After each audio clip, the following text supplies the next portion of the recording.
35வது அதிகாரம் அதனுடைய 1-2 வசனங்களை வாசிக்கலாம். ஏசாயா 35வது அதிகாரம் 1-2 வசனங்கள். ஆமென்.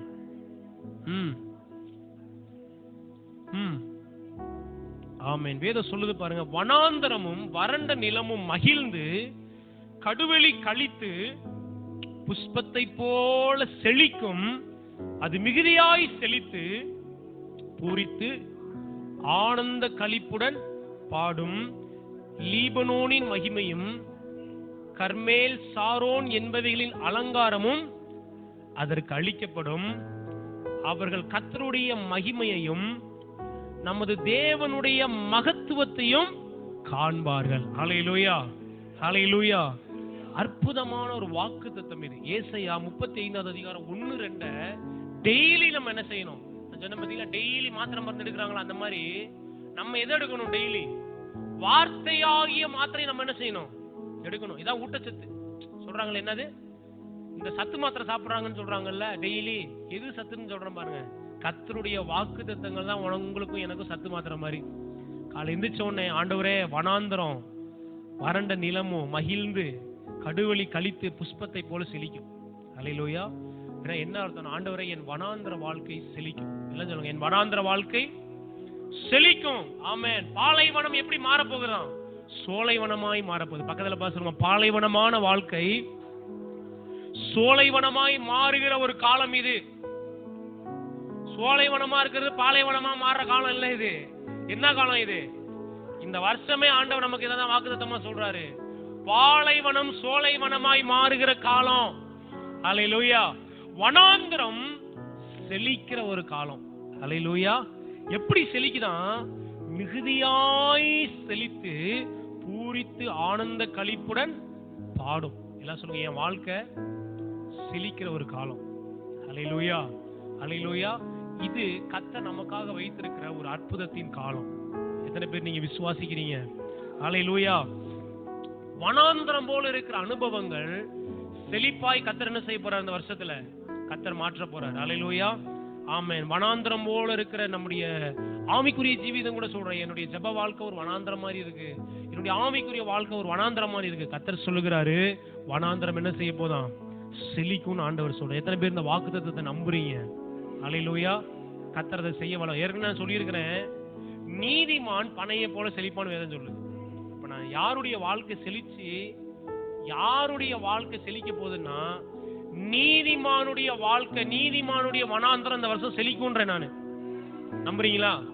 ஹல்லேலூயா. வேதத்துல நிறைய பேர் வனாந்தர வாழ்க்கையிலிருந்து அருமையான ஒரு செழிப்புக்கு நேராக என்ன செஞ்சிருக்கிறாங்க? போயிருக்கிறாங்க. இன்னைக்கு ஒரு வேத பகுதி எடுத்து அதுல இருந்து சில காரியத்தை சொல்ல விரும்புறேன். எல்லாரும் திருப்பிக் கொள்ளுங்க. ரூத்தின் புஸ்தகம் 1வது அதிகாரத்துக்கு நேரா திருப்பிக் கொள்ளுங்க. ரூத்தின் வாழ்க்கையை, ரூத்துடைய வனாந்தரத்தை கர்த்தர் எப்படி செழிப்பாய் மாற பண்ணினார்னு என்ன செய்ய போறோம்? நம்ம பார்க்க போறோம் சீக்கிரமா. ஆமென். நம்ம வாசித்து முடிக்கலாம். ஆமென். எல்லாருமே ரூத்தின் புஸ்தகத்தை எடுத்து திருப்பிக் கொள்ளுங்க. Thank you Jesus. ஹல்லேலூயா. ரூத்துடைய வாழ்க்கை ஆரம்பத்துல எப்படி இருந்ததா? ரூத்துடைய வாழ்க்கை ஆரம்ப காலத்துல எப்படி இருந்துச்சு? ஒரு வனாந்தரம் போலதான் அவன் வாழ்க்கை என்ன செய்தது? அவன் வாழ்க்கை இருந்தது. 1வது அதிகாரத்தை நீங்க வாசித்து பாத்தீங்கன்னா, இந்த 1வது அதிகாரத்துல கிட்டத்தட்ட எத்தனை வசனங்கள் இருக்கு? 28 வசனங்கள் இருக்கு. இந்த 28 வசனத்துல 16 முறை இந்த ரூத்தினுடைய வனாந்தரம் எப்படிப்பட்டதுன்றதை என்ன செஞ்சிருக்கு? வேதம் காண்பித்திருக்கு. இந்த 1வது அதிகாரத்திலே 16 முறையில வனாந்தர வாழ்க்கைனா என்னன்னு சொல்றேன் பாருங்க. இந்த ரூத் 1வது அதிகாரத்தை நீங்க வாசித்து பாத்தீங்கன்னா 16 வித சாபங்கள் அதுக்குள்ள என்ன செஞ்சிருக்கு? இந்த 1வது அதிகாரத்துக்குள்ள இருக்கு. அதாவது வனாந்தர வாழ்க்கைனா ஏதோ தண்ணி இல்லாத காட்டுல நடந்து போறதை பத்தி சொல்லல நானு. வாழ்க்கை எப்படி இருக்கு? வனாந்தரமா இருக்கு. அதுல முதல்ல பாத்தீங்க அப்படின்னா பஞ்சம். என்னது? பஞ்சம். 2வது வியாதி. 3வது மரணம். 4வது தனிமை. 5வது கர்த்தருடைய கை அவளுக்கு விரோதமாக என்ன செய்கிறது? இருக்கிறது. அடுத்து பாத்தீங்கன்னா மிகுந்த விசனம் என்ன செய்கிறது? 1வது அதிகாரத்தில் எழுதப்பட்டிருக்கு. அடுத்து அழுகை என்ன செய்கிறது? 1வது அதிகாரத்தில் எழுதப்பட்டிருக்கு. அடுத்து பின்மாற்றம் என்ன செய்கிறது? இருக்கு. கசப்பான ஒரு வாழ்க்கை என்ன செய்கிறது? 1வது அதிகாரத்தில் இருக்கு. இதெல்லாம் இந்த 1வது அதிகாரத்துக்குள்ளேயே நான் சொல்ற இந்த வார்த்தையில என்ன செய்யப்பட்டிருக்கு? எழுதப்பட்டிருக்கு. அடுத்து பாத்தீங்கன்னா சிறுமை என்ற வார்த்தை என்ன செய்யப்பட்டிருக்கு? பயன்படுத்தப்பட்டிருக்கு. வெறுமை என்ற வார்த்தை என்ன செய்யப்பட்டிருக்கு, பயன்படுத்தப்பட்டிருக்கு. அடுத்து கிளேசம் என்ற ஒரு வார்த்தை என்ன செய்யப்பட்டிருக்கு, மனக்லேசம் என்ற வார்த்தை ஒன்றாவது. அதாவது இந்த ரூத்தினுடைய புஸ்தகத்தை மொத்தமே 4 அதிகாரம் தான் என்ன செய்யுது இருக்கு. நீங்க வீட்டுல போய் என்ன பண்ணணும், ஒவ்வொருத்தரும் இந்த 4 அதிகாரத்தை என்ன செய்யணும், வாசிச்சு பார்க்கணும். சரியா? ஓகே. மனக்லேசத்தை குறித்து என்ன செய்யப்பட்டு எழுதப்பட்டிருக்கு. மோவாப் என்ற ஒரு வார்த்தை என்ன செய்யப்பட்டிருக்கு இந்த 1வது அதிகாரத்துல எழுத. மோவாப்னா அருவருப்புன்னு அர்த்தம். இதெல்லாம் என்னது, சாபமான ஒரு வாழ்க்கை என்ன செய்கிறது. அடுத்து இழப்பு என்ற ஒரு வார்த்தை என்ன செய்யப்பட்டிருக்கு 1வது அதிகாரத்தில் எழுதப்பட்டிருக்கு. பிரிவு என்ற ஒரு வார்த்தை இந்த 1வது அதிகாரத்துல எழுதப்பட்டிருக்கு. மாறா என்ற ஒரு வார்த்தை என்ன செய்யப்பட்டிருக்கு, எழுதப்பட்டிருக்கு. எத்தனை முறை இந்த சாபமான வார்த்தைகள் 16 முறை என்ன செய்யப்பட்டிருக்கு இந்த 1வது அதிகாரத்தில் எழுதப்பட்டிருக்கு. அப்படின்னா வனாந்தரம்னா நான் சொன்ன பத்திலாம் இந்த சாபம், மரணம், அழுகை, கசப்பு, மோவாபின் வாழ்க்கை, மன கிளேசமா இருப்பது, இதெல்லாம் எதை குறிக்குது, வனாந்தரத்தை குறிக்குது. அல்லேலூயா. ஒருவேளை இன்றைக்கு நம்முடைய வாழ்க்கை கூட நான் சொன்னது போல இந்த 16 விதமான ஒரு சாபத்துல ஏதோ ஒரு சாபத்தை நம்ம என்ன செஞ்சுட்டு இருக்கலாம், ஒருவேளை அனுபவிக்கலாம். ஒருவேளை என்னது, மன கிளேசமா இருக்கலாம், பஞ்சமா இருக்கலாம். கடன்றது என்னதான், ஒரு பஞ்சம், அது ஒரு வனாந்தர வாழ்க்கை தான். ஆனா ஆண்டவர் இந்த நாட்களில ஒரு பெரிய செழிப்பை கர்த்தர் தர வல்லவரா இருக்கிறாரு. அல்லேலூயா. எத்தனை பேர் நீங்க நம்புறீங்க? ஆமென். ஆண்டவரே, என் வனாந்தர வாழ்க்கை என்ன செய்ய போகுது, என் வனாந்தர வாழ்க்கையை நீங்க மாற்ற போறீங்க, அதற்காக ஸ்தோத்திரம் சொல்லுங்க. அல்லேலூயா. அடுத்து பாருங்க, வியாதி என்ற வார்த்தை ஒருவேளை நம்ம வனாந்தரமா இன்னைக்கு என்ன செய்யலாம், ஒருவேளை சரீர பலவீனம் எல்லாம் இருக்குங்க, ஆனா என் சரீரம் என்ன செய்யுது, ஒரு பலவீனமா இருக்கு, அது ஒரு வனாந்தரம். எல்லாம் இருக்குங்க, ஆனா என் மனசுல பயங்கரமான ஒரு கவலை பாரம் என்ன செய்யுது இருக்கு, அது ஒரு வனாந்தரம். இதெல்லாம் என்னது, மோவாப்ன்றது என்னது, ஒரு அருவருப்பு, ஒரு பாவம். அதே போல இழப்பு, பிரிவு என்னது, இதெல்லாம் என்னது, கசந்த வாழ்வு, சிறுமை, ஏழ்மை. இதெல்லாம் எதை காண்பிக்கிறதுனா, இந்த ரூத் 1வது அதிகாரத்துல ரூத்தினுடைய வனாந்தர வாழ்க்கைக்கு அடையாளமா என்ன செய்யப்பட்டிருக்கு, எழுதப்பட்டிருக்கு. உண்மையிலே சொல்றேன் பாருங்க, ஒரு அற்புதமான புத்தகம் இந்த ரூத்தினுடைய புத்தகம். ஆமே. 4 அதிகாரம் தான் இருக்கு. போய் என்ன செய்யுங்க, ஒரு 5 நிமிஷத்துல வாசிச்சு முடிச்சிடணும். நீ வாசிக்கும் போது இன்னும் நிறைய வெளிப்பாடுகள் ஆண்டவர் என்ன செய்வாரு, உங்களுக்கு கொடுப்பார். இப்ப ஆண்டவர் இந்த வனாந்தரமான இந்த ரூத்தினுடைய வாழ்க்கைய எப்படி ஒரு செழிப்பா என்ன செய்கிறாரு, மாற்றுகிறாரு பாருங்க. அதாவது அவளுடைய முன்னிலைமையை காட்டிலும் ஆண்டவர் அந்த ரூத்தினுடைய வாழ்க்கைய அற்புதமா என்ன செய்கிறாரு, ஆசீர்வதிக்கிறார். ஆமென். முதலாவது பாத்தீங்கன்னா 1வது அதிகாரம் அதனுடைய 6வது வசனத்தை வாசித்து பாத்தீங்கன்னா, கர்த்தர் தம்முடைய ஜனங்களை சந்தித்து, எல்லாம் சொல்லுங்க, கர்த்தர் ஜனங்களை சந்திக்கிறார். அப்ப வனாந்தரத்தை கர்த்தர் வயல்வெளியாய் மாற்றுவதற்கு முதலாவது ஆண்டவர் என்ன நாட்களை கொடுக்கிறார்னா, கர்த்தர் உங்களை சந்திக்கிற ஒரு நாட்கள் இது. அல்லேலூயா. எல்லாம் சொல்லுங்க, இது என்ன நாட்கள், கர்த்தர் தமது ஜனங்களை. அப்படின்னா கர்த்தர் நீதிமான, நான் ஏற்கனவே சொன்ன பாத்தீங்களா, நீதிமான் பயங்கரமா அந்த வருஷம் ஆசீர்வதிக்கப்பட போறோம். கர்த்தரை உண்மையா தேடினாங்க. ஒருவேளை நீங்க இத்தனை வருஷம் ஒன்றுமே இல்லாம சிறுமையில, வறுமையில, எளிமையில, எல்லா கஷ்டத்துக்கு மத்தியில ஆண்டவரை உண்மையா நீங்க தேடிட்டு இருந்தீங்கன்னா, நான் சொல்றேன், இந்த வருஷம் உங்களுக்கு ஆமென் ஒரு செழிப்பை கர்த்தர் வச்சிருக்கிறாரு. உங்க வனாந்தரம் என்ன செய்ய போகுது இந்த வருஷம், பக்கத்துல பாசல் உங்க வனாந்தரத்துக்கு ஒரு முற்றுப்புள்ளி ஆண்டவர் இந்த வருஷம் வைக்கிறாரு. அல்லேலூயா. அதுக்கு ஆண்டவர் முதல்ல எந்த நாட்களை பயன்படுத்துறாருன்னா, கர்த்தர் சந்திக்கிற ஒரு நாட்கள் இது.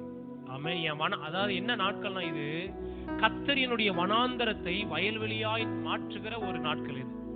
அல்லேலூயா. ஆண்டவர் என்ன பண்ணாரா, கர்த்தர் தமது ஜனங்களை சந்திக்கிறார். அல்லேலூயா. இந்த வருஷம் ஆண்டவர் என்ன செய்ய போறாரு, கர்த்தர் நம்முடைய குடும்பத்தை, உங்களுடைய சொந்த பந்தங்களை, உங்களுடைய பிள்ளைகளை, உங்களுடைய உற்றார்களை சந்திக்கிற ஒரு நாட்கள் இது. நம்புறீங்களா? அல்லேலூயா. பக்கத்துல பாசுங்க, கர்த்தர் உங்களை சந்திக்கிற ஒரு காலம் இது. அல்லேலூயா. அல்லேலூயா. கர்த்தர் தம்முடைய ஜனங்களை சந்தித்து அவர்களுக்கு ஆகாரம் அருளுகிறார். கர்த்தர் சந்திச்சுட்டாருன்னா ஆகாரம் வருதுன்னு அர்த்தம். புரியுதா? ஆண்டவர் ஒரு மனுஷனை சந்திக்கிறார்னா ஒரு அற்புதம் நடக்குதுன்னு அர்த்தம். அல்லேலூயா. நம்ம செழிப்புக்குள்ள போறதுக்கு முன்பாக, நம்முடைய வனாந்தர செழிப்புக்கு போறதுக்கு முன்பாக ஆண்டவர் எந்த நாட்களை நமக்கு அனுப்புறாருன்னா, சந்திக்கிற ஒரு நாட்களை நமக்கு முன்பாக அனுப்புகிறார். தேவனோடு முகமுகமான ஒரு சந்திப்பு. அல்லேலூயா. அதனாலதான் சொல்றேன், தேவன் நமக்கு ஒரு ஆசீர்வாதத்தை கொடுக்கிறதுக்கு முன்னாடி தேவன் முதல்ல நம்ம சந்திக்கிற ஒரு அனுபவம் நமக்குள்ள உண்டாகணும். புரியுதா? சந்திக்கிறதுனா என்னது, தேவனோடு முகமுகமாக, தேவனோட நெருக்கமாக, தேவனோட ஆழமாக ஒரு உறவுக்குள்ளான ஒரு அனுபவத்துக்குள்ள நம்ம என்ன செய்யணும்? ஏன்னா தேவன் எவனை சந்திக்கிறானோ அவனை கர்த்தர் உயர்த்துறாரு. ஒவ்வொரு நாளையும் நீங்க ஜெபம் பண்ணுங்க. என்னென்னதுக்கோ ஜெபம் பண்ணிட்டு இருக்கோம். ஆண்டவரே, இப்படிப்பட்ட ஜெபங்களா நீங்க ஆண்டவரே உங்களை நான் சந்திக்கணும் ஆண்டவரே. அல்லேலூயா. நான் ஜெபிச்சு நிறைய பேர் அப்படி ஜெபிச்சு தேவதூதன் வந்து என்ன செஞ்சிருக்கிறாரு? சந்திச்சிருக்கிறார்ல. ஏன் அந்த அனுபவம் நமக்கு உண்டாக கூடாது? ஆண்டவரே நான் ஜெபிக்கிறேன். நான் சொல்றேன், ஒரு என்கவுண்டர்னு சொல்லுவாங்க. என்கவுண்டர் வித் லார்ட் அப்படின்னு சொல்லுவாங்க. என்கவுண்டர்னா எப்படி அப்படி போடுறாங்க, என்கவுண்டர் போட்டாங்க. அந்த என்கவுண்டர்ல இது தேவனை முகமுகமாய் சந்திக்கிற ஒரு அனுபவம். பாருங்க, மோசே வனாந்தரத்துல ஆடுகள் என்ன செஞ்சுட்டு இருக்கிற 40 வருஷம். ஆனா தேவனை ஒரு முச்செடியில் அவன் என்ன செய்யறான்? சந்திச்சான் பாருங்க. அவன் வாழ்க்கை தலைகீழா மாறிடுச்சு. அல்லேலூயா. நீங்க ஜெபிக்கிறீங்க, சாதாரணமா ஜெபிக்க கூடாதுங்க. நான் சொல்றேன், இந்த ஜெபம் சாதாரணமா இருக்க கூடாது. நீங்க முழங்கால் போட்டீங்கன்னா தேவனை நீங்க சந்திக்கிற ஒரு அனுபவம் உண்டாகணும். அல்லேலூயா. எப்படிப்பட்ட அனுபவம் வரணும்? தேவனா நீங்க எல்லாம் சாட்சி சொல்லணும். திடீர்னு உட்கார்ந்து ஜெபம் பண்ணிட்டு இருந்தாங்க, டக்குன்னு ஆண்டவர் என் பக்கத்துல வந்து நின்னாருங்க. இப்படிப்பட்ட சாட்சி எல்லாம் எதிர்பார்க்கலாமா? வேண்டாமா? அல்லேலூயா. உட்கார்ந்து ஜெபம் பண்ணிட்டு இருந்தேன், திடீர்னு கர்த்தர் எனக்கு ஒரு தரிசனத்தை காமிச்சாரு. திடீர்னு ஆண்டவர் என்னோடு பேசினாரு. திடீர்னு ஆண்டவர் இடைப்பட்டாரு. நீங்க உங்களுக்குள்ள ஒரு என்கவுண்டர் வந்துருச்சு அப்படின்னா உங்களை சுற்றி இருக்கிறவங்களை கர்த்தர் சந்திக்கிறதுக்கு ஆயத்தமாயிட்டாருன்னு அர்த்தம். உங்க ஜெப நேரம் எப்படிப்பட்டதா இருக்கணும்? தேவனை சந்திக்கிற. அப்ப கர்த்தர் நம்மை வனாந்தரத்திலிருந்து அந்த செழிப்புக்கு நேராக, இந்த வனாந்தரத்திலிருந்து வயல்வெளிக்கு நேராக, ஏசாயா 35:1-2 நம்ம பார்த்தது போல இந்த கடுவெளி கழித்து மிகுந்த மகிழ்ச்சி ஆகணும்னா என்ன அனுபவம் வரணும்? நமக்கு என்ன அனுபவம் வரணும்? தேவனை கர்த்தர் தம்முடைய ஜனங்களை சந்திக்கிற ஒரு நாட்கள். நான் சொல்றேன், இது தேவன் உங்களை சந்திக்கிற ஒரு நாட்கள். அல்லேலூயா. ஆயத்தமா இருங்க. அல்லேலூயா. எதிர்பாருங்க ஆண்டவர்கிட்ட. சின்ன ஒரு 10 நிமிஷம் ஜெபம் பண்ணா கூட தேவ பிரசன்னத்தை அனுபவிச்சு ஜெபிக்கிற ஒரு ஜெபமா இருக்கணும். 10 நிமிஷம் ஆராதிச்சா கூட பாருங்க, நிறைய நேரங்கள்ல 1 மணிக்கு 2 மணிக்கு உட்காந்து ஆகும்னு கத்திக்கிட்டு இருப்பாங்க. ஆனா அங்க ஒன்னும் ஒரு உப்பு சப்பமே என்ன செய்யாது. அப்படி இருக்க கூடாது நம்ம ஆராதனை. நீங்க முழங்கால் போட்டா தேவன் அங்க இறங்கி வரணும். அப்படிப்பட்ட ஒரு சந்திப்பு இந்த நாட்கள்ல யார் சந்திச்சான் இருக்கு? ரூத் போய் சந்திச்சாங்களா? தேவன் ஜனங்களை சந்திச்சாரா? தேவன் ஜனங்களை சந்திக்கிற. அப்ப தேவன் ஆயத்தமா இருக்கிறார். இப்ப எதுக்கு? என் மகளை நான் பார்க்கணும், என் மகளோட நான் பேசணும், என் மகளோடு நான் வந்து சில காரியங்களை பகிர்ந்து கொள்ள போறேன், சில காரியங்களை ஜெபிக்கும்படிக்கு அவகிட்ட நான் சொல்ல போறேன்னு யாரு ஆயத்தமா இருக்கிறது? தேவன் ஆயத்தமா இருக்கிறாருங்க. நீங்க ஆயத்தமா இருந்தா அவளை சந்திக்கலாம். அல்லேலூயா. பக்கத்துல பாசணும், தேவன் ஆயத்தமா இருக்கிறார். சங்கீதம் 102:13 கூட வாசிக்கலாமா? சங்கீதம் 102:13 அந்த 12ஆம் வசனத்தை வாசிங்க. இது என்ன நாட்கள்னு சொல்லுது பாருங்க. 102:13 வசனம். 102:13 தேவரீர் எழுந்தருளி என்று பாருங்க. 102:13 தேவரீர் எழுந்தருளி சியோனுக்கு இறங்குவீர், அதற்கு தயை செய்யும் காலமும் அதற்காக குறித்த நேரமும் வந்தது. எல்லாம் சொல்லுங்க, எனக்காக குறித்த நேரம் வந்துருச்சு. பாருங்க, நான் வந்து வேற ஒரு டாபிக் தான் இந்த மாசம் ஆயத்தம் பண்ணேன். ஆனா ஆண்டவர் இந்த காலத்தை குறித்து ஆண்டவர் என்ன செய்யறாரு? இது எப்படிப்பட்ட காலன்றத பேசுறாரு ஆண்டவர். கடந்த வாரம் ஒரு 2 வாரத்துக்கு முன்னாடி என்ன பார்த்தோம்னா, இது உங்கள் ஏற்ற காலம்ன்றது என்ன செஞ்சார் ஆண்டவர்? ஏசாயா 60:22 பார்த்தோம் இல்லையா? ஏற்ற காலத்தில் இதை தீவிரமா ஆண்டவர் ஒவ்வொன்றுக்கும் ஒரு காலத்தை என்ன செஞ்சிருக்கிறாரு? நியமிச்சிருக்கிறாரு. அது என்னைக்கோ நடக்க போறது கிடையாது. எனக்காக தேவன் நியமித்த அந்த ஏற்ற காலத்துக்குள்ள நான் வந்துட்டேன். அல்லேலூயா.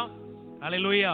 இது தேவன் நமக்கு தயை செய்கிற ஒரு காலம். எனக்காக குறித்த நேரம் என்ன செய்தது சொல்லுங்க. அப்படி தேவரீர் எழுந்தருளி சியோனுக்கு தயை செய்வீர், அதற்கு குறித்த காலமும் அதற்கு தயை செய்யும் நேரமும் வந்துருச்சு. அப்ப தேவன் உங்களை சந்திக்கிற ஒரு காலம் வந்துருச்சு.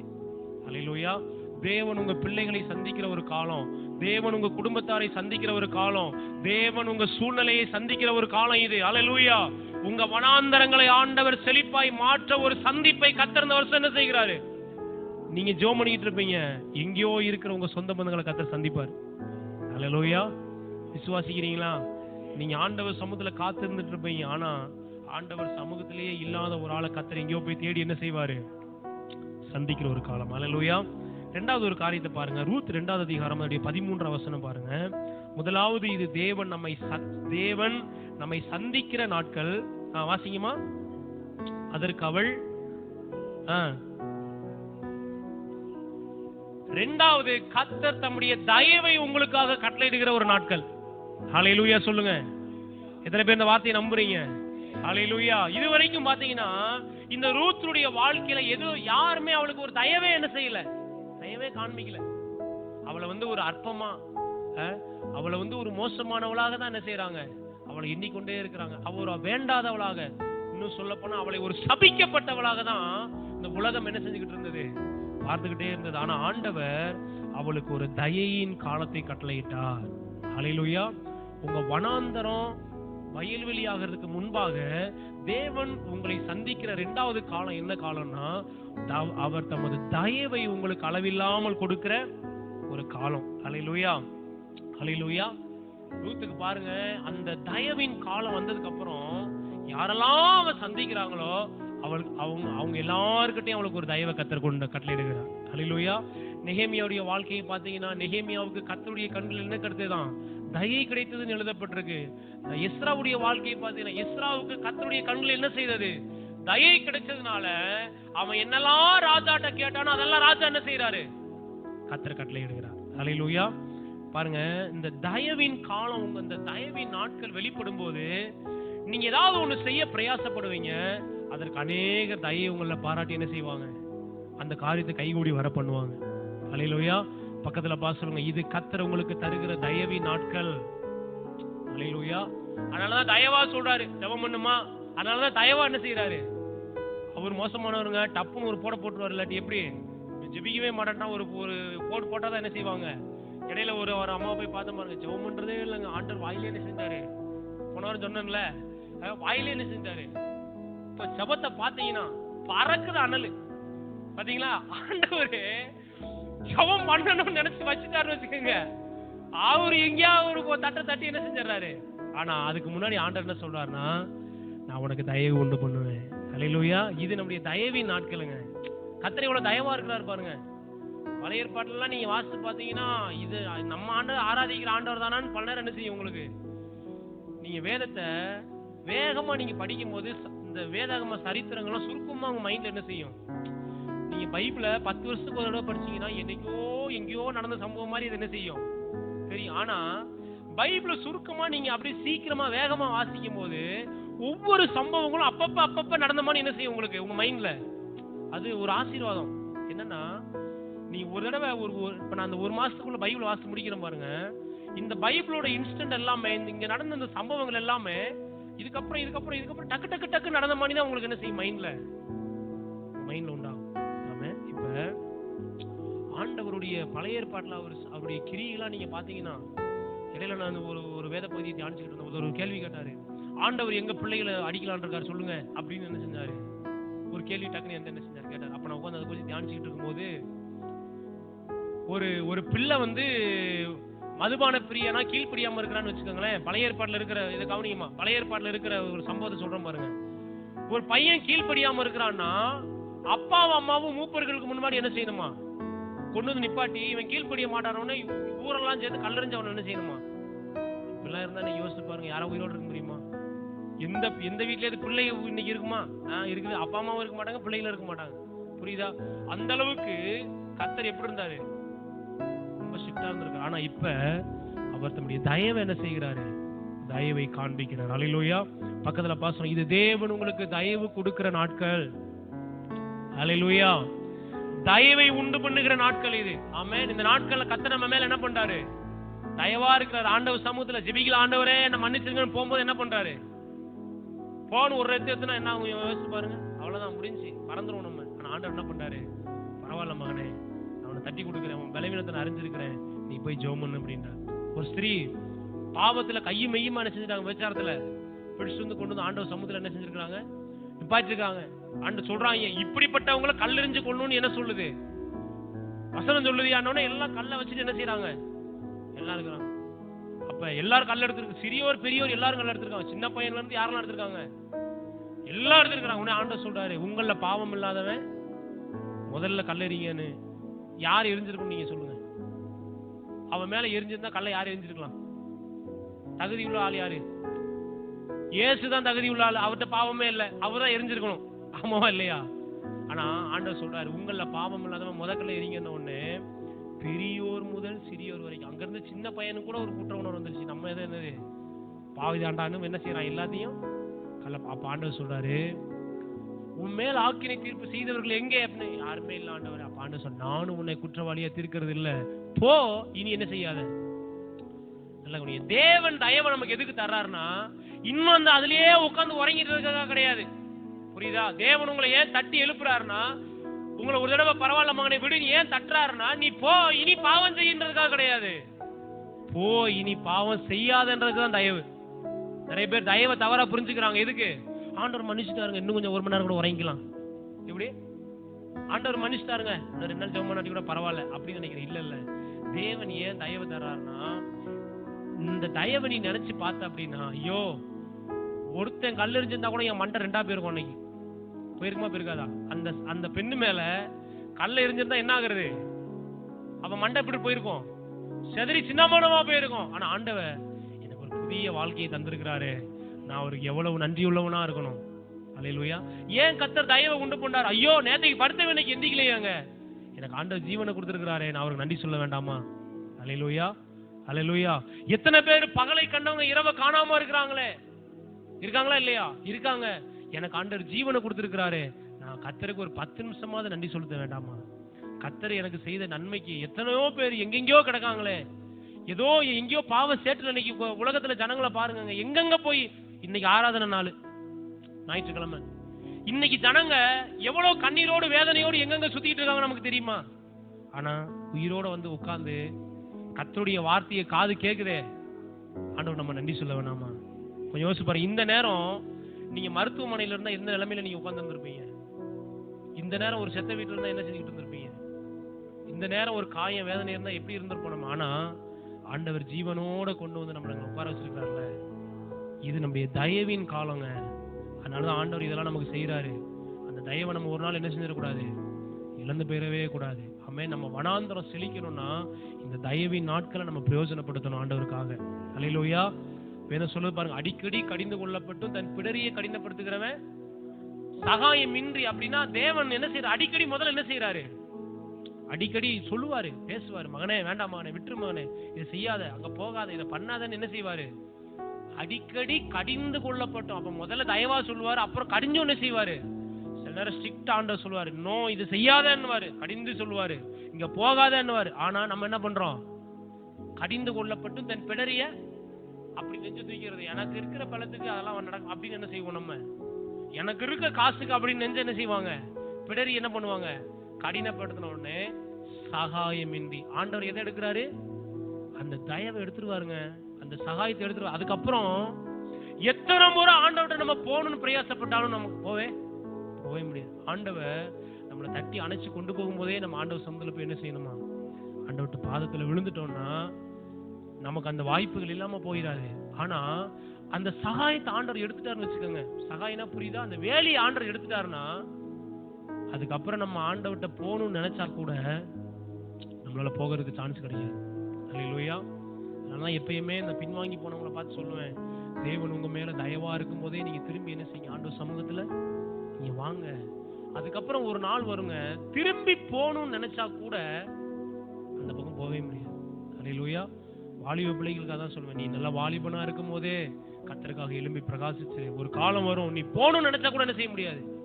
நீ நிறைய வயசானவங்க கஷ்டப்படுறாங்க, ஐயோ வாலிப நாட்கள்ல ஊழியம் செய்யறதுக்கு எவ்வளவோ வாய்ப்புகள் எனக்கு ஆண்டவர் கொடுத்தாரு, போய் சுவிசேஷத்தை சொல்றதுக்கு எவ்வளவோ வாசல் எனக்கு திறந்தாரு, அந்த நாட்கள் நான் என்ன செஞ்சுட்டேன்?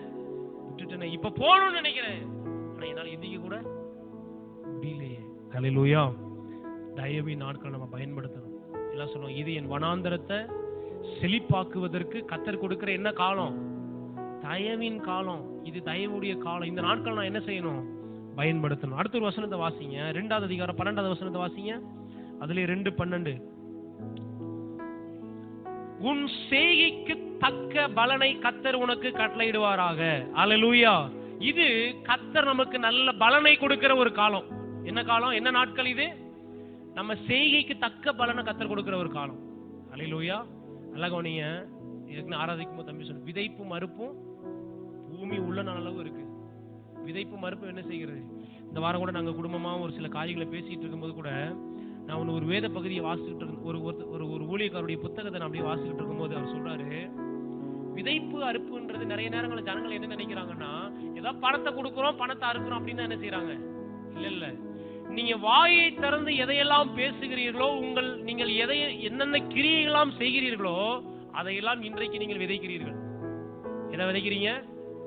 வாயை திறந்து எப்பையும் ஒண்ணுமில்ல நடக்காது, அப்படியே எதிர்மறையான வார்த்தைகளை பொய்யையும் புரட்டையும் அசிங்கத்தையுமே பேசிக்கிட்டு இருந்தோம்னா அது என்ன செய்யறோம்?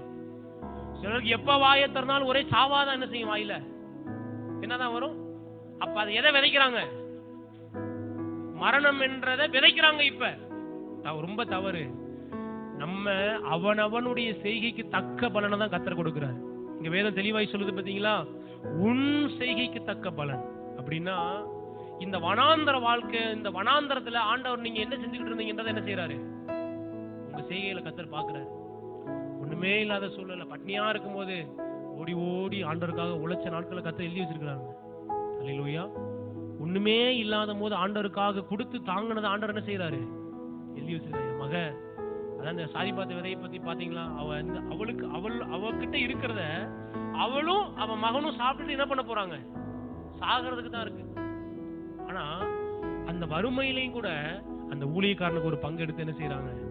கர்த்தர் அந்த வனாந்தரத்துல அவ செய்த செய்கையை நினைச்சு என்ன செய்யறாரு?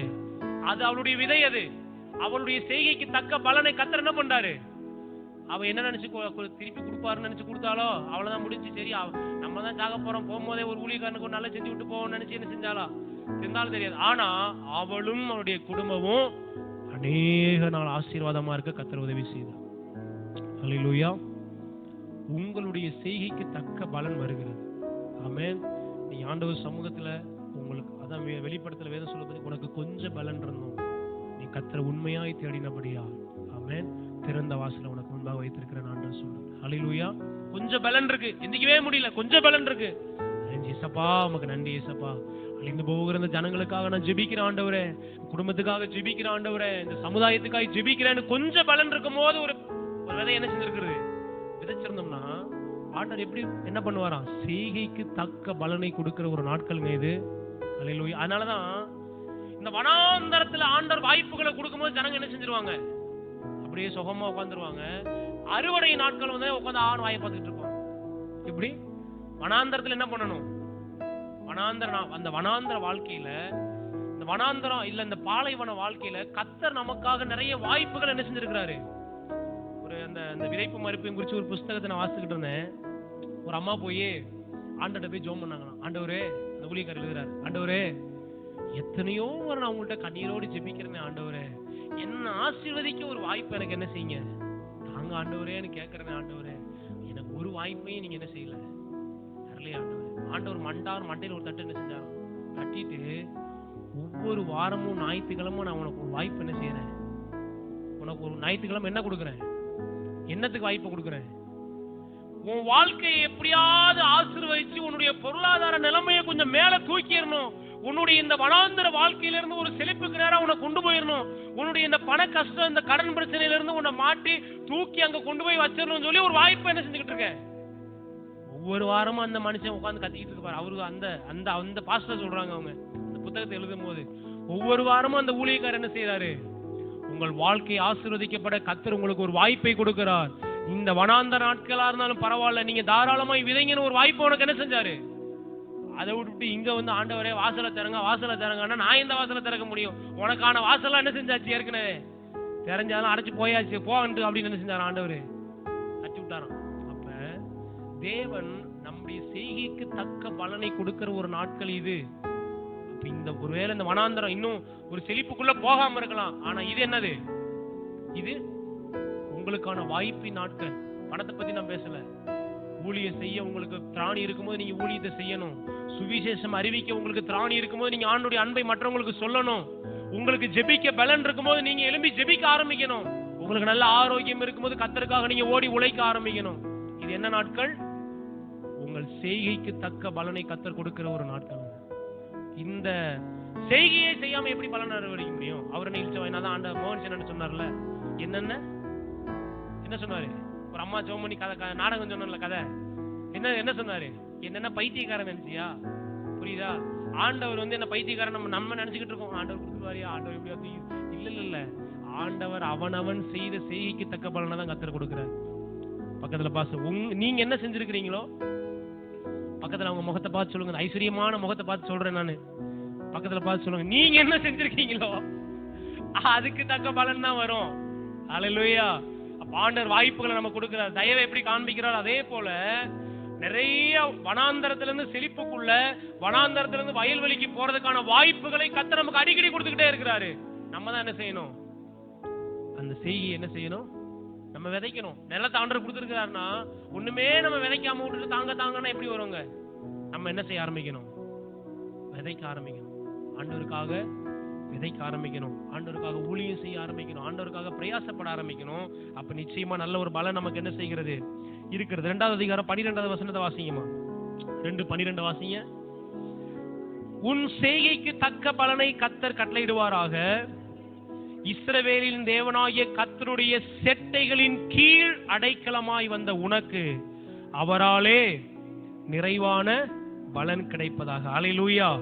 செட்டைகளின் கீழ் அடைக்கலமாய் வந்த உனக்கு. இது தேவனுடைய அடைக்கலத்தின் நாட்கள். எல்லாம் சொல்லுங்க, என்ன நாட்கள் அப்படின்னா? தேவனுடைய பாதுகாப்பின் நாட்கள். அல்லேலூயா. நான் சொல்றேன், நீ என்ன எழுதி வச்சுக்கோங்க. கர்த்தருக்குள்ள இருக்கிறவனுக்கு மட்டும்தான் பாதுகாப்பு. இனிமேல் யாருக்கு பாதுகாப்பு? எவன் ஆண்டவருக்குள்ள உண்மையா பக்தியா நீதியா இருக்கிறானோ அவனுக்கு பாதுகாப்பு இருக்குங்க. கர்த்தருக்கு வெளியில இருக்கிறவனுக்கெல்லாம் நோ கேரண்டி. சைனா ப்ராடக்ட் மாதிரி. அது என்னது? வாரண்டியும் கிடையாது. ஆமா, பார்க்க எப்படி இருக்கும்? அப்படியே ஒரிஜினாலிட்டி மாதிரியே இருக்கும். ஆனா என்ன இருக்காது அதுக்கு? எப்ப போது எப்ப ஒண்ணுமே தெரியாது. கர்த்தருக்குள்ள இருக்கிறவனுக்கு தான் பாதுகாப்பு. அதெல்லாம் சொல்றேன். ஏன் அடிக்கடி நான் சொல்றேன், உங்களுக்காக, உங்க குடும்பத்திற்காக, உங்க சொந்த பந்தங்களுக்காக ஏன் ஊக்கமா நம்ம ஜெபிக்கணும்னா, கிறிஸ்துவுக்கு வெளியே எந்த ஒரு பாதுகாப்பும் யாருக்குமே கிடையாது. அல்லேலூயா, அல்லேலூயா. நம்ம ஆண்டவருக்குள்ள இருந்தோம்னா நம்ம வாழ்க்கை ஒரு வேலி அடைக்கப்பட்ட தோட்டம் போல இருக்கிறது. ஆனா ஆண்டவருக்குள்ள இல்லைன்னா நம்ம வாழ்க்கை வேலி எடுக்கப்பட்ட ஒரு தோட்டம் மாதிரி தான் என்ன செய்யுது. வேலி இல்லாத ஒரு தோட்டத்துக்குள்ள என்ன ஆகுது? நீங்க யோசிச்சு பாருங்க. காம்பவுண்ட் இல்லாத ஒரு செவுரு வீடு இருந்தா என்ன ஆகும்? இப்ப இந்த இதுக்குள்ள செவுரே இல்ல, சுத்தி செவுரு இருக்கனால காத்து அங்க பாருங்க, மரம் என்ன செய்யுதுன்னு இல்லையா? நம்ம எப்படி உட்காந்துருக்கோம்? அது பாட்டுக்கு ஆசைன்னு போதுங்க அப்படின்னு நம்ம உட்காந்துருக்கோம். இதே இங்க இல்லைன்னா என்ன ஆகும்? காத்து என்ன செய்யுது? அடிக்குது இல்ல? அப்படிதான் தேவன் வேலியை எடுத்துட்டாருன்னா நமக்கு பாதுகாப்பே இல்ல. அல்லேலூயா. ஆனா கர்த்தர் தம்முடைய பிள்ளைகளுக்கு ஒரு வாக்குத்தத்தம் கொடுக்கிறார். என்னன்னா, இது தேவனுடைய அடைக்கலத்தின் நாட்கள். அல்லேலூயா. உங்க பிள்ளைகளுக்காக நீங்க ஜெபம் பண்ணுங்க. உங்க சொந்த பந்தங்களுக்காக நீங்க ஜெபம் பண்ணுங்க. உங்க ஜெபம் அவர்களை ஒரு வேலியை போல பாதுகாக்கும். ஏன் நீதிமான் ஏன் ஜெபிக்கணும்? ஏன் குடும்பத்துக்காக பாருங்க, ஏன் நம்ம ஜெபிக்கணும்னா, நம்ம ஜெபம் நம்ம குடும்பத்தை சுத்தி ஒரு வேலியா என்ன செய்யுது? வேலியா இருக்கு. நம்ம ஜெபிக்காம விட்டுட்டோம்னா அங்க வேலி என்ன செஞ்சிரும்? வேலி ஆண்டவர் எடுத்துருவாரு. அப்ப நம்ம ஜெபம் நம்முடைய பிள்ளைகளை பாதுகாக்குது, நம்முடைய தலைமுறையினரை பாதுகாக்குது. இது தேவனுடைய பாதுகாப்பின் நாட்கள், தேவனுடைய அடைக்கலத்தின் நாட்கள். அல்லேலூயா, அல்லேலூயா. நீங்க அந்த அதிகாரத்தை நீங்க வாசித்து பார்த்தீங்கன்னா, போவாஸ் வந்து என்ன செய்யறாருன்னா, ரூத்தை ஒருத்தனும் தொடக்கூடாதுன்னு சொல்லி என்ன செய்யறாரு? ஒரு வேலி அடைகிறார். அல்லேலூயா. எங்க யாரு கீழே போனதுனால? இந்த ரூத் போவாசுடைய நிலத்துல போய் அவருக்கு கீழே நின்னதுனால போவாஸ் ஒரு பெரிய கட்டளை கொடுக்கிறாரு. ஏன்னா இவ வந்து அந்நிய தேசத்திலிருந்து வந்த ஒரு பெண்ணு. யாருனாலும் என்னனாலும் இவளை என்ன செய்யலாம்? புருஷன் வேற இல்ல இல்லையா, மாமியார் மட்டும் தான் இருக்கிறாங்க, ஒரு ஆண் துணை அங்க இல்ல, அவங்க வீட்டுக்கு ஒரு பாதுகாப்பே இல்ல, யார் என்ன செஞ்சாலும் அவங்கள கேட்கறதுக்கு ஒரு நாதியும். ஆனா இந்த போவாஸ் என்ன பண்றாருன்னா, ஒருத்தனும் என்ன செய்யக்கூடாது, அவன் மேல கண்ணும் வைக்க கூடாது, கையையும் வைக்க கூடாதுன்னு சொல்லி என்ன செய்யறாரு? ஒரு வேலியை போடுகிறாரு. அல்லேலூயா, அல்லேலூயா. பாருங்க, தேவ பிள்ளைக்கு பிரத்யேகமான ஒரு வேலி, ஒரு பாதுகாப்பு இருக்கு. அல்லேலூயா. பாருங்க, என்ன குறிச்சு ஆண்டவர் சத்துருட்ட கட்டளையிடுவாரு, என் மகன் உன் கண்ணும் போக கூடாது, உன் கையை என்ன செய்யக்கூடாது, போக கூடாது அப்படின்னு. நம்மளை குறிச்சு யார் கட்டளையிடுறா? ஆமா, தேவனா கர்த்தர் கட்டளையிட்டு இருக்கிறாருங்க. யோபுடைய வாழ்க்கையை பாத்தீங்கன்னா, யோபுவையும் அவனுக்கு உண்டான எல்லாவற்றையும் சுத்தி ஆண்டவர் என்ன செஞ்சிருந்தாராம்? யோபுடைய ஆடு மாட்டுக்கு ஆண்டவர் வேலியை வச்சிருந்தாரு. அவனுடைய தோட்டந்தொரவுக்கு ஒரு வேலி ஆண்டவர் என்ன செஞ்சிருந்தாரு? வச்சிருந்தாரா இல்லையா? அவனா தேவனுக்குள்ள அடங்கி இருக்கும்போது என்னை சுற்றிலும் பரலோகத்தின் வேலி என்ன செய்கிறது? இருக்கிறது. பக்கத்துல பாசனம், நீங்க தேவனுக்குள்ள இருக்கும்போது, நீங்க ஜெபிக்கும் போது, கர்த்தரை உண்மையாய் தேடும் போது என்ன நடக்குது? பரலோகம் உங்களை சுத்தி வேலியா நடக்கும், வேலியா இருக்கும். ஆமே. அப்படிதான் ஒரு நாள் ஒரு நைட்டு ஒரு ஊழியத்துக்கு போயிட்டு ஒரு 11 மணி இருக்கும். அப்ப எஸ்டேட்ல யானை காடு போயிட்டு இருக்கேன். எனக்கு ஒரே பயம். என்னன்னா எப்ப யானை இருக்குன்னு என்ன செய்யாது தெரியாது. ரொம்ப பயந்து நடுங்கி போய்கிட்டே இருக்கு. அப்ப ஆண்டவர்கிட்ட ஜெபம் பண்ணிக்கிட்டே இருக்கு. ஆண்டவரே சப்பா எனக்கு ரொம்ப பயமா என்ன செய்யுது. பைக் வேற ஓட்டிட்டு இருக்கேன். லைட் வேற பாத்தீங்கன்னா அப்படியே டிம்மாய் என்ன செஞ்சுட்டு இருக்கு, எரிஞ்சுக்கிட்டு இருக்கு. எப்படி இருக்கும்? 11 மணி இரவு 8 9 மணிக்கெல்லாம் வண்டி போக்குவரத்து இருக்காதாங்க. 6 மணிக்கு மேல வண்டியே என்ன செய்ய முடியாது, பார்க்க முடியும். நைட்டு காட்டுக்குள்ள போறேன், ஒரு ஊழியத்தை முடிச்சுட்டு போறேன். அப்ப ஆண்டவர்கிட்ட நான் ஜெபம் பண்றேன். ஆண்டவரே உங்க வேலையை நான் செஞ்சுட்டு என்ன செய்யறேன், நான் போறேன். ஆண்டவரே எனக்கு ஒரு பாதுகாப்பு அப்படின்னு நடுங்கிட்டே இருக்கு. ஆண்டவர் சொல்றாரு, ஏன்டா அப்படி பயப்படுற, உன் கண்ணு நல்லா திறந்து பாடுறான்னு. அப்படியே திறக்கிறேன். ஒரு வெள்ளை கலர் குதிரை எனக்கு முன்னாடி அப்படி என்ன செய்யுது, அப்படியே போகுது. எப்படி போகுது? வெள்ளை கலர் குதிரை எனக்கு முன்பா அப்படி போற மாதிரி ஒரு தரிசனத்தை ஆண்டவர் என்ன செய்யறாரு. அப்படியே காக்க பைக் ஓட்டிக்கிட்டே போயிட்டு இருக்கு. ஒரு வெள்ளை கலர் குதிரை எனக்கு முன்னாடி என்ன செய்யுது, அப்படியே போற மாதிரி ஒரு தரிசனத்தை ஆண்டவர் என்ன செய்யறாரு. அந்த ஸ்பாட்லயே எனக்குள்ள இருந்த அந்த பயம் என்ன செஞ்சிருச்சு. அப்ப என்னன்னா, கர்த்தர் முன்னாடி போகும்போது என்ன இருந்தா நமக்கு என்ன, ஆண்டவர் நம்மள பத்திரமா என்ன செய்வாரு. ஆமா, ஆண்டவர் கூட நம்ம இல்லைன்னா வெள்ளை குதிரை இல்லைங்க, 100 குதிரை போனா கூட என்னதான் இருக்கும், படா படா படா படா படா படா படா படன்னு நெஞ்சு எங்க வெளியே உள்ளே தான் என்ன செய்யும்.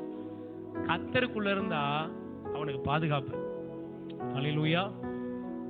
அதான் நிறைய தீர்க்கதரிசிகள் தெய்வ காட்டிலும் 1000 மடங்கு வல்லமையான கொடூரமான கொள்ளை நோய்கள் தேசங்கள் வரப்போகிறது, அழிவுகள் வரப்போகிறது, நாசங்கள் வரப்போகிறது, வியாதிகள், பஞ்சம் என்ன செய்ய போதான் வரப்போகுதுன்றாங்க. யார் தப்பிப்பார்னா, எவன் கர்த்தருக்குள்ள இருக்கிறானோ அவன் ஆசீர்வாதமா இருப்பான். நீதிமான் பனையை போல செழிப்பான். பக்கத்துல பாசம், நீதிமான் பனையை போல செழிப்பான். கர்த்தருக்குள்ள இருந்தா நமக்கு பாதுகாப்பு. ஏசாயா 54:17 வாசித்து பார்த்தீங்கன்னா, ஆமென், உனக்கு விரோதமாய் உருவாக்கப்படுகிற எந்த ஆயுதமும் வாய்க்காதே போதும் கர்த்தருடைய வார்த்தை சொல்லுது. ஹல்லேலூயா. அப்ப கர்த்தருக்குள்ள இருக்கிறவனுக்கு என்னது, ஒரு பாதுகாப்பு இருக்கு. ஆமென். அப்ப இது என்னுடைய அடைக்கலத்தின் நாட்கள். எல்லாம் சொல்லுங்க, இது எனக்கு கர்த்தர் கொடுக்கிற அடைக்கலத்தின் நாட்கள். ஹல்லேலூயா. இன்னொரு வசனத்தை கூட நம்ம வாசிக்கலாம். 3வது அதிகாரம் 1வது வசனத்தை வாசிங்க. பின்பு அவள்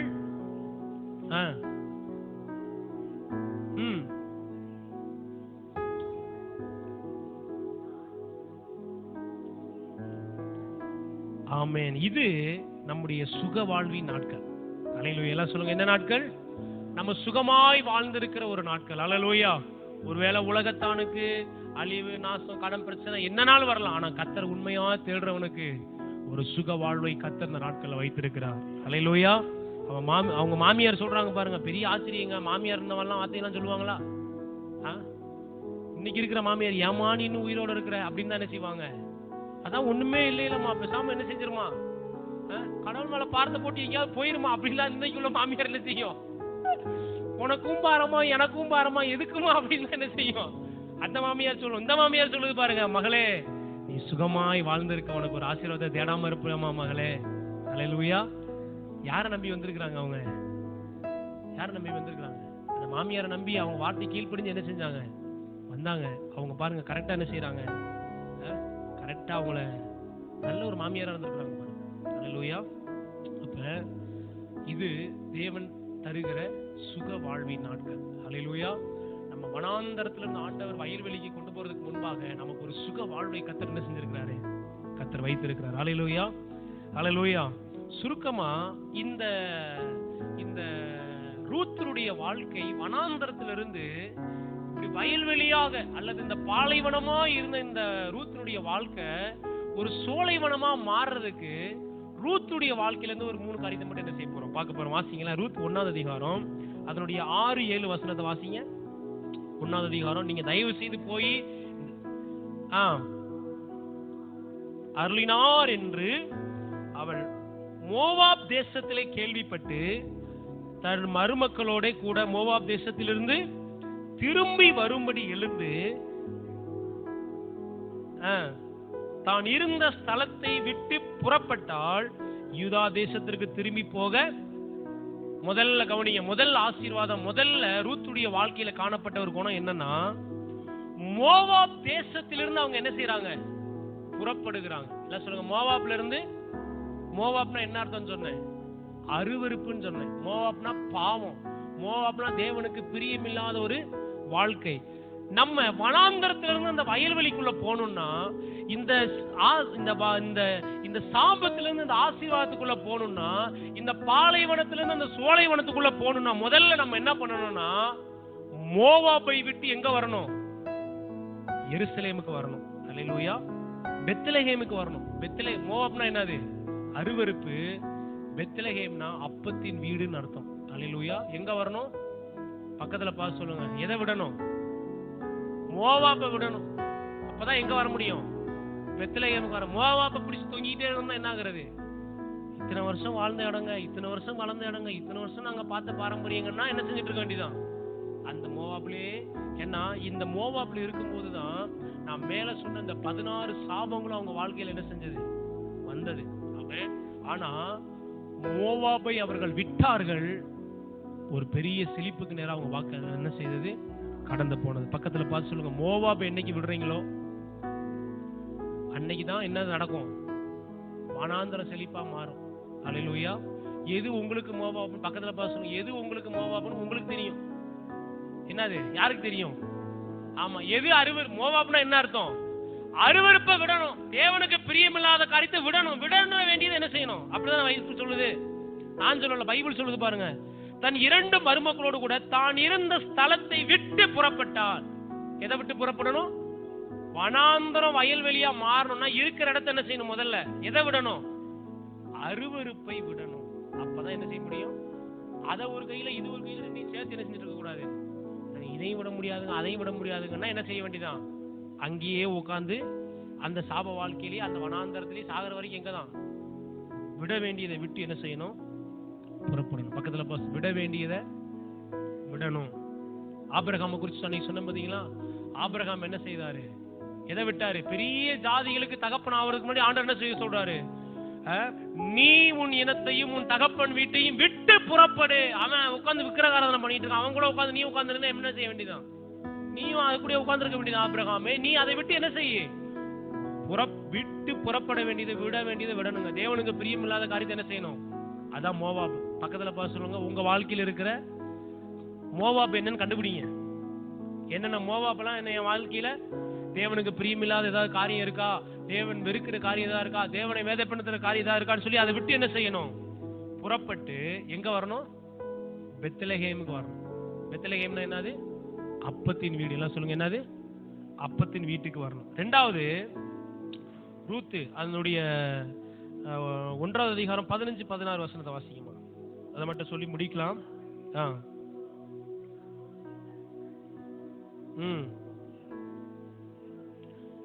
திரும்பி போய்விட்டாலே நீயும் உன் சகோதரியின் பிறகே திரும்பி போ என்றால், அதற்கு ரூத், நான் உம்மை பின்பற்றாமல் உம்மை விட்டு திரும்பி போவதை குறித்து என்னோட பேச வேண்டாம்.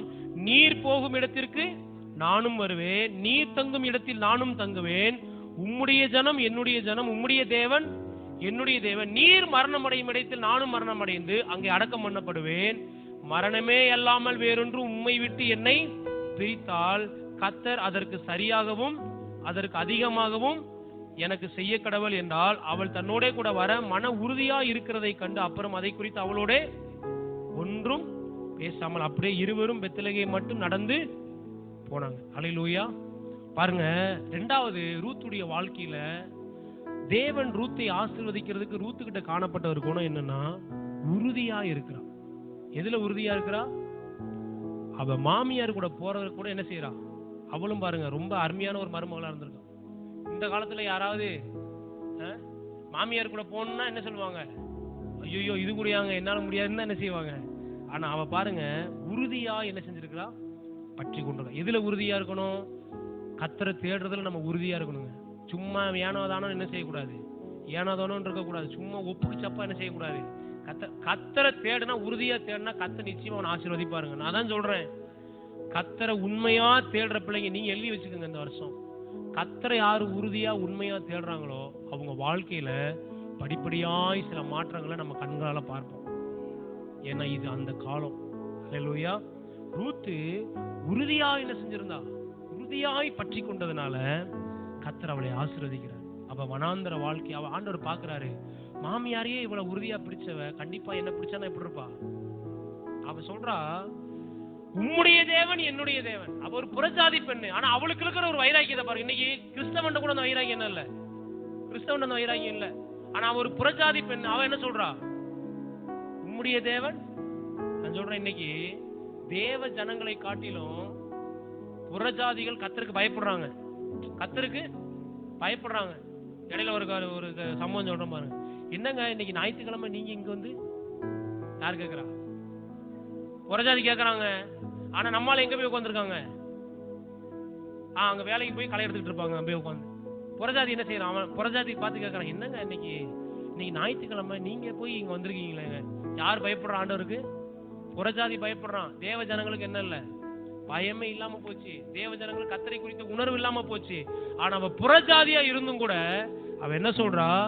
உம்முடைய தேவன் என்னுடைய தேவன் சொல்றான். இதைத்தான் ஆண்டவர் இன்னைக்கு எதிர்பார்க்கிறாங்க. இன்னைக்கு தேவ ஜனங்கள் நிறைய பேர் இருக்கிறாங்க. ஆனா தேவ உணர்வு இல்லாம என்ன செய்யறாங்க? உணர்வு இல்லாம இருக்கிறாங்க. சபைக்கு வருவாங்க, உட்காருவாங்க, அப்படியே இருப்பாங்க, போவாங்க, அவ்வளவுதான். ஆனா சில தேவ பிள்ளைங்க தேவனை உறுதியாய் பற்றி கொண்டவர்களா இருப்பாங்க. ஹல்லேலூயா. ஆண்டவரே, நீர் என்னை கொடுத்தாலும் சரி, கொடுக்காட்டியும் சரி, ஆண்டவரே நீர் என்னை ஆசீர்வதித்தாலும் சரி, ஆசீர்வதிக்காட்டியும் சரி, என்ன காரியமா இருந்தாலும் ஆண்டவரே உமக்கு கொடுக்க வேண்டிய கணத்தை நான் உங்களுக்கு கொடுப்பேன் ஆண்டவரே. அதான் எப்படி இருக்கிறது? எப்படி இருக்கிறது?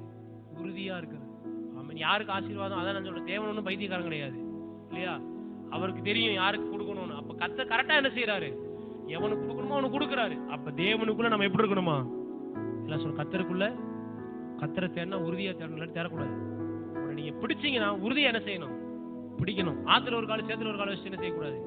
அங்க கொஞ்சம் இங்க கொஞ்சம். வேதம் சொல்லுகிறது, இருமனம் உள்ளவன் தன் வழிகளில் எல்லாம் நிலையற்றவனா இருக்கணும். புரியுதா? ஆராதனைக்கு வர்றீங்க, ஒரே மனமா வரணும், ஒரே சிந்தையா வரணும். யாரை பார்க்க வரணும்? அங்க ரெண்டு சிந்தையா வரக்கூடாது, ரெண்டு மனமா வரக்கூடாது. ஒரு காரியத்தை வசனம் வாசி ஜெபிக்கிறீங்க, ரெண்டு மனமா என்ன செய்யக்கூடாது? ஜெபிக்கலாமா வேண்டாமா அப்படி இருக்க கூடாது. ஒரே மனமா என்ன செய்யணும்? உறுதியாய் பற்றி கொண்டு. அல்லேலூயா. சங்கீதக்காரன் சொல்றான், ஆமென், உம்மை நம்பின உம்மை உறுதியாய் பற்றி கொண்ட ஜனம் பாக்கியம் உள்ளது. யார் பாக்கியம் உள்ளது? கர்த்தரை உறுதியா பிடிக்கணுங்க. மனுஷனை உறுதியா பிடிச்சுக்கிட்டு, வேலையை உறுதியா பிடிச்சுக்கிட்டு, சொந்த பந்தங்களை பிடிச்சுக்கிட்டு இருக்கனால கர்த்தர் என்ன செஞ்சிடறாரு? அவங்களதான் பிடிச்சா போ அப்படின்னு கை விட்டுறாரு. சில டாக்டரை உறுதியா பிடிச்சிருப்பாங்க, நீங்க தான் தாய் சாமி கடவுளை எனக்கு ஆண்ட சொல்ற, நீ அவனை தானே பிடிச்சிட்டு இருந்தா போ அப்படின்னு விட்டுருவாரு. கர்த்தரை பிடிக்கணும் நம்ம. ஹல்லேலூயா. மூணாவது ஒரு காரியம் சொல்லி முடிக்கிறேன். 3வது அதிகாரம் 5வது வசனத்தை வாசிங்க. 3:5. இதற்கு அவள், நீர் எனக்கு சொன்னபடியெல்லாம் செய்வேன் என்றாள். ரூத் எப்படிப்பட்ட குணம் உங்களுக்கு? மாமியார் என்னென்னலாம் சொல்றாங்களோ அதுக்கெல்லாம் அப்படியே என்ன செய்யறாங்க?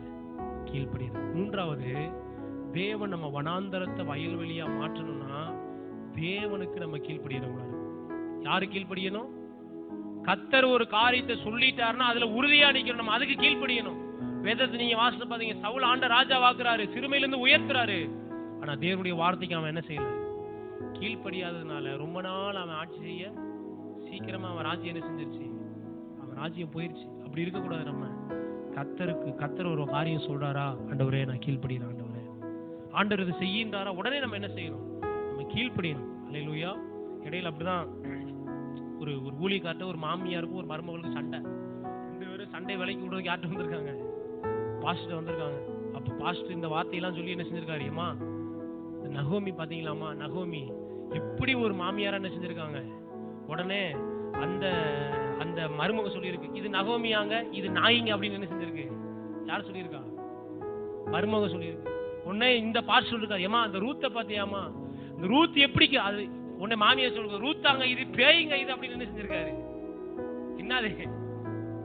அங்கேயே சண்டை. என்னன்னா அந்த பாஸ்டர் சொன்னாராம் மாமியார்ட்ட, நீ நகோமி மாணி இருந்தீன்னா உன் மருமக உனக்கு எப்படி இருக்கும்? ரூத்து மாணி இருக்கும். ரூத்துட்ட சொன்னாரா, நீ ரூத்து மாணி இருந்தீன்னா உன் மாமியார் எப்படி இருக்கும்? நகோமி மாதிரி இருக்கும். அல்லேலூயா. மாமியார் எப்படி இருக்கணும்? நகோமி மாதிரி. நீங்க எல்லாம் ஜெபம் பண்ணணும். மாமியாரா இருக்கிறவங்க நீங்க ஜெபம் பண்ணணுமா? ஆண்டவரே நான் எப்படி இருக்கணும்? ஒரு நகோமி மாதிரி இருக்கணும் ஆண்டவரே. அப்படின்னா என்னை நம்பி வருகிற பிள்ளைகளுக்கு நான் ஒரு தாயா இருக்கணும் ஆண்டவரே அப்படின்னு ஜெபம் பண்ணணும். பிள்ளைகள் எப்படி ஜெபம் பண்ணணும்? நான் வாலி பிள்ளைங்க போயிட்டாங்க, ஆனா பிள்ளைகள் இருக்காது ஜெபம் பண்ணணும். எப்படி ஜெபம் பண்ணணும்? ஆண்டவரே எனக்கு நல்ல ஒரு நகோமியை நீங்க தாங்க ஆண்டவரே. ஹல்லேலூயா. நான் ஒரு நல்ல ரூத்தா இருக்க, நீங்க எனக்கு என்ன செய்யுங்க ஆண்டவரே, உதவி செய்யுங்க ஆண்டவரேன்னு ஜெபிச்சா அந்த குடும்பம் எப்படி இருக்கும் பாருங்க. அவங்க 2 பேர் தான் இருக்காங்க அந்த குடும்பம். ஆனா இப்படி இருக்கு, குட்டி பரலோகம் மாதிரி இருக்கு அந்த குடும்பம். யார் குடும்பம்? நகோமி குடும்பமும். நகோமியும் ரூத் இருக்கிற குடும்பம் குட்டி பரலோகமா இருந்திருக்கு. இன்னைக்கு குடும்பம் எப்படி இருக்கு? உலகத்துல பாருங்க எப்படி இருக்கு நீ குடும்பம். ஒரு ஆள் தான் இருக்கு. ஐயோ ஏன்னா இருக்கு அப்படின்ற அளவுக்கு குடும்பம் என்ன செய்யுது இருக்கு இல்லையா? நம்ம குடும்பம், தெய்வ பிள்ளைகளுடைய குடும்பம் ஒவ்வொரு நாளும் ஜெபம் பண்ண, ஆண்டவரே என் மருமகளை நான் ஆசீர்வதிக்கிறேன் ஆண்டவரே, என் பிள்ளைமானி அவளை நான் பிளஸ் பண்றேன் ஆண்டவரே அப்படின்னு நம்ம ஜெபம் பண்ணணும். ஆண்டவரே நல்ல நல்ல ரூத் எனக்கு நீங்க தாங்க ஆண்டவரே அப்படின்னு ஜெபம் பண்ணணும். மருமகனுக்காச்சும் ஆண்டவரே நல்ல ஒரு மகனை எனக்கு நீங்க கொடுங்க ஆண்டவரே அப்படின்னு செய்யணும். ஜெபம் ஆண்டவரே. பிள்ளைங்க ஜெபம் பண்ணணும், ஆண்டவரே எனக்கு நல்ல ஒரு தாயை கொடுங்க ஆண்டவரே. மாமனார் மாமியார் இல்லை, எனக்கு நல்ல தாய் தகப்பனை எனக்கு நீங்க என்ன செய்யுங்க தாங்கன்னு ஜெபம் பண்ணோம்னா அவங்க வாழ்க்கை ஆசீர்வாதமா இருக்கும். அதில் பிள்ளைகளுக்கு இதெல்லாம் நம்ம கற்றுக் கொடுக்கணும். எப்பவுமே ஜெபிக்க வைக்கணும். உங்களுடைய பிள்ளைய திருமணத்துக்காக ஆயத்தமாகறாங்க பாருங்க, பிள்ளைகளுக்காக ஜெபம் பண்ணணும். என்ன ஜெபம் பண்ணணும்? ஆண்டவரே நல்ல ஒரு நகோமி மாதிரி எனக்கு ஒரு தாயை நீங்க கொடுங்க ஆண்டவரே. ஹல்லேலூயா. நீ அவங்க பிள்ளைகளை சொல்லி ஜெபம் பண்ணணும், ஆண்டவரே என்னுடைய அத்தைக்கு நான் போகிற வீட்டுக்கு நான் ஒரு ரூத் மாதிரி என்ன செய்யணும் இருக்கணும் ஆண்டவரேன்னு சொல்லி ஜெபிக்க சொல்லணும். ஹல்லேலூயா. அப்ப ரூத்தை கர்த்தர் என்ன பண்றாருன்னா, அவள் வனாந்தர வாழ்க்கைய வயல்வெளியாய் கர்த்தர் என்ன செய்யறாரு மாற்றுறார். ஹல்லேலூயா. என்ன செய்யறா? விட வேண்டியதை விட்டு யார் கூட போகிறா? மாமியார் கூட என்ன செய்யறா? பின்தொடர்ந்து போகிறா. பாவ பழக்க அருவருப்பை விடுகிறா. விக்கிரக ஆராதனையை விட்டு தேவனை பிடித்து கொண்டு தேவன் பக்கம் என்ன செய்கிறா? திரும்புகிறா. தேவன் பக்கம் திரும்பணுங்க. அதான் ஆசீர்வாதத்துக்கு முதல் படி. எங்க திரும்பணும்? அந்த அருவருப்பை விட்டு எதை பார்த்து திரும்பணும்? பெத்லகேமை பார்த்து திரும்பணும். புரியுதா? பெத்லகேம்னா சபை, அப்பத்தின் வீடு. உலக பிரகாரமா அலைஞ்சு நடக்கிற காரியத்தை விட்டுட்டு சபைக்குள்ள என்ன செஞ்சிருக்கணும்? சபையில கட்டப்பட்டிருக்கணும். சபை தான் அப்பத்தின் வீடு. எது அப்பத்தின் வீடு? சபை அப்பத்தின் வீடு. சபையை தாண்டி ஒரு ஆசீர்வாதம் கர்த்தர் எதை நமக்கு தரணும்னாலும் எதன் வழியா தான் தர்றாரு? சபையின் வழியாக தான் தர்றாரு. சபையில கொடுக்கப்படுகிற வார்த்தையின் வழியாக தருகிறாரு. சபைக்கு திரும்பணும். எங்க இருக்க கூடாது? மோவாப்ல கிடக்க கூடாது. எங்க அருவருப்புல போய் உட்காந்து அவன் அதை செஞ்சுட்டு இருப்பான், அவன் உலகத்தை அதை செஞ்சுட்டு இருப்பான். இன்னைக்கு கர்த்தருடைய ஆராதனை அவன் எதையாவது செஞ்சுட்டு இருப்பான். நம்ம அந்த அருவருப்பு செய்யக்கூடாது. ஆண்டவரே இது சபையில நான் என்ன செய்யறேன் இருக்கிறேன் ஆண்டவரே அப்படின்னு அப்பத்தின் வீட்டுல இருக்கும். 2வது கர்த்தரை எப்படி பிடிக்கணும்? உறுதியா பிடிக்கணும். ஆண்டவரை உறுதியாய் தேடணும். என்ன சூழ்நிலைனாலும், என்ன நெருக்கம் வந்தாலும், என்ன பாடு, என்ன போராட்டம் வந்தாலும் எப்படி இருக்கணும்? நம்ம உறுதியா பிடிக்கணும். 3வது கர்த்தருடைய வார்த்தைக்கு கீழ்ப்படுகிறவங்களா நம்ம இருக்கணும். ஆண்டவர் ஒரு காரியத்தை சொல்லும் போது, ஆண்டவர் இதை விடு அப்படின்னா என்ன செஞ்சிடணும்? விட்டுறேன் ஆண்டவர் அப்படின்னா நிச்சயமா நான் சொல்றேன், நம்முடைய வனாந்தரம் எவ்வளவு பெரிய வனாந்தரமாலும் பரவாயில்ல, எத்தனை வருஷம் வனாந்தரமா இருந்தாலும் வேதம் சொல்லுது, வனாந்தரத்துல என்ன பண்றாரு ஆண்டவர்? ஆறுகளை உண்டாக்குறாரு. வனாந்தரத்துல வழி உண்டாக்கி அவாந்தர வெளியில அப்படின்னா சுத்தி பாலைவனமா இருக்கு, தண்ணியே இல்ல. ஆண்டவர் நினைச்சாருன்னா அதுல ஒரு பெரிய ஆறையே கர்த்தரால ஓட வைக்க முடியும். பக்கத்துல பாசம் ஆண்டவரால முடியாது ஒண்ணுமே இல்லை. ஒருவேளை என்னுடைய பொருளாதாரம், பல நேரங்களுடைய பொருளாதாரம் ஒரு பெரிய வனாந்தரம் மாதிரி தான் என்ன செய்யும்? நம்முடைய எதிர்கால தேவையை நினைக்கும் போது, நம்முடைய சூழ்நிலை நினைக்கும் போது அது எப்படி இருக்கும்? ஒரு பெரிய வனாந்தரமா இருக்கும். ஆனா நான் சொல்லுகிறேன், என் தேவனுக்கு அது பெரிய விஷயமே. உங்க பிரச்சனைகள்லாம் உங்களுக்கு தாங்க பெரிய விஷயம். அல்லேலூயா. உங்க கடன், உங்களுடைய பொருளாதார நெருக்கடி உங்களுக்கு தான் பெருசு.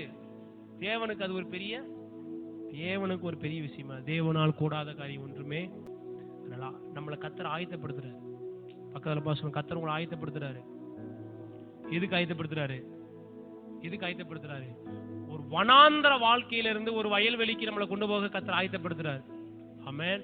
அதுக்கு தான் சபை, அதுக்கு தான் வார்த்தை, அதுக்கு தான் பிரசங்கம், அதுக்கு தான் ஜெபிக்க சொல்றது, அதுக்கு தான் சபைக்கு வர சொல்றது, அதுக்கு தான் கர்த்தரை தேட சொல்றது. எதுக்காக இதெல்லாம்? எதுக்கு கர்த்தருடைய வார்த்தை கீழ்ப்படிங்கன்னு சொல்றோம்? எதுக்கு சொல்றோம்? இந்த வனாந்தரத்துல இருந்து எங்க போயிடணும்? எப்படியாது அந்த வயல்வெளிக்குள்ள கர்த்தர் நம்மளை கொண்டு போக விரும்புகிறார். ஹல்லேலூயா. நம்ம எல்லாரும் எழுந்து நிற்கலாமா? ஆண்டவருடைய